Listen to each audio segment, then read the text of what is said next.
Back to Fatafat cooking by doctor Srividya channel. Hi, hello, வணக்கம். எல்லோரும் எப்படி இருக்கீங்க? ஃபர்ஸ்ட் ஆஃப் ஆல் என்னோடய வியூவர்ஸ்க்கும் சப்ஸ்கிரைபர்ஸ்க்கும் வெல்விஷர்ஸ்க்கும் கஸ்டமர்ஸ்க்கும் என் தேங்க்ஸை கன்வே பண்ணிக்கிறேங்க. இந்த நாள் உங்கள் எல்லாருக்குமே இனிமையான நாளாக இருக்கணும் அப்படின்னு விஷ் பண்ணுறேங்க. இன்றைக்கி இந்த வீடியோவில் நம்ம எதை பற்றி பார்க்க போகிறோம் அப்படின்னா, ஒரு சக்கரவள்ளி கிழங்கை வச்சு செய்யக்கூடிய ஒரு வடை ரெசிபி தாங்க. ஃபஸ்ட்டு டைம் இது தான் நான் ட்ரை பண்ண போகிறேன். ஆனால் டேஸ்ட்டு நல்லாயிருக்கும். ஏற்கனவே ஒருத்தங்க வீட்டில் நான் இதை சாப்பிட்ருக்கேன். ரொம்ப டேஸ்ட் நல்லாயிருக்கும். அதுக்காக நான் வந்து 1/2 கிலோ சக்கரவள்ளி கிழங்கும் 2 உருளைக்கிழங்கும் பாயில் பண்ணி தோல் உரித்து வச்சுருக்கேன்.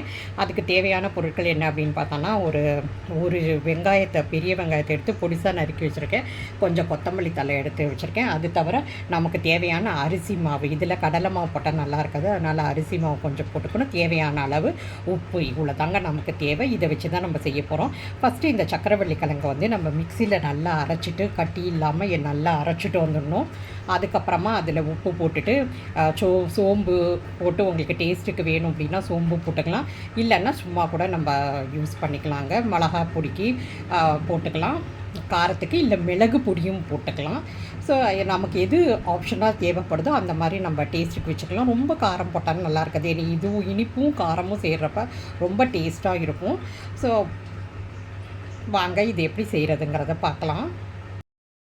இப்போ இந்த கிழங்கு நல்லா மசிச்சிட்ட பிறகு இது பொடியாக கட் பண்ண வெங்காயம், கொத்தமல்லி, காரத்துக்கு நான் மிளகு பொடி போட்டிருக்கேன், தேவையான அளவு உப்பு, டேஸ்ட் அந்த சோம்பு, இதெல்லாம் போட்டு நல்லா பிசைஞ்சிக்க போகிறேன். வடை மாவு மாதிரி நல்லா பிசைஞ்சிட்டு எண்ணெயில் பொரித்து எடுக்க போகிறோம். உங்களுக்கு எண்ணெயில் பொரிக்க பிடிக்கல அப்படின்னா நீங்கள் தவாலையும் பொரித்து எடுத்துக்கலாம்.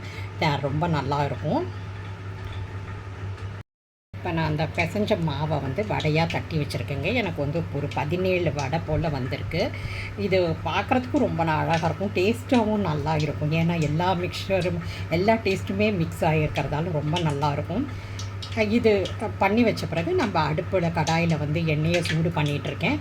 எண்ணெய் சூடான பிறகு இதை போட்டு பொரித்து எடுக்க போகிறோம். அவ்வளோதாங்க. ரொம்ப சிம்பிளான ஒரு ரெசிபி, டேஸ்டியான ஒரு ரெசிபி. இந்த மாதிரி எண்ணெயில் போட்டு எடுத்து பொரிக்கணுங்க. இது மீடியம் ஃப்ளேமில் தான் வச்சு பொரிக்கணும். ரொம்ப ஹீட்டாக இருந்தானா உள்ளே வெந்து வராது.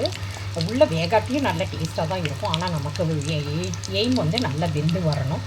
அதனால் மீடியம் ஃப்ளேமில் வச்சு பொறுமையாக இதை வந்து பொன்னிறமாக வர்ற வரைக்கும் பொரிச்சு எடுங்க.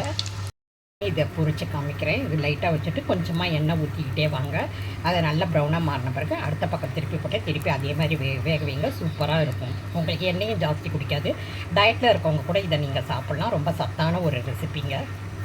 தவாவில் கொண்டு நல்லா வெந்து வந்துடுச்சு. திருப்பி அதே மாதிரி ப்ரௌன் கலர் வர வரைக்கும் போட்டுட்டு திருப்பி போட்டு வேக வைங்க. சூப்பரான சக்கரவள்ளி கிழங்கு, உருளைக்கிழங்கு வடை